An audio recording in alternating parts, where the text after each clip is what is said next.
cigar wrapping. Ito. Ang first step niyan, babasain lang yung dahon. Ganyan. Babasain mo lang ng tubig. Konti. Oo, konti lang. Oo, good. Ito naman yung first step.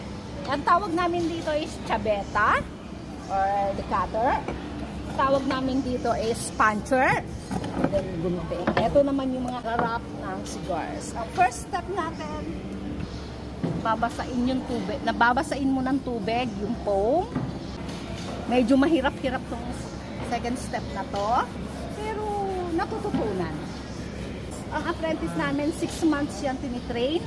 Then, bago matuto. And then, bago siya gumawa ng ibang klase ng cigars, years bago gumawa ng ibang mga high-end cigars. Yan. Ilapat mo lang siya.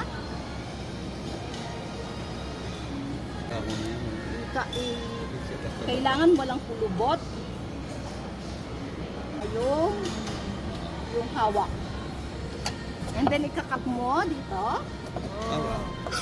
Para malinis. Ikakat mo dyan kasi pangit yung kulay. And then, konting pukpok. And then, lagay mo siya ng, para maging flat, lagyan mo siya ng konting paste. Yung head ng cigars. Ito yung foot. Pag medyo may kontil, kupitin ng konti. Alamin mo pala kung saan yung head. Oo, kasi una mong gagakuanin, eto, pag ganan. Okay. I-roll mo lang. And then, ito twist mo. As. Then, cut. Put ng paste. Ito, dati hindi namin ginagawa to, pero noong 1995, may dumating ditong isang Cuban master cigar maker. Tinuruan kami ng ganito. Para ganyan na. Oo, process. Parang pinaghalong Cuban at traditional way. Okay. Okay, then ikakat. Pantay.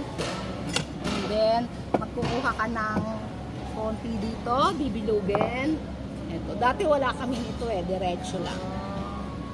Hinaluan lang namin ng sa dulo naman. Yan, lalagay mo dito. Okay. Para mag-seal. Seal. Seal. Okay. Okay, ikaw na.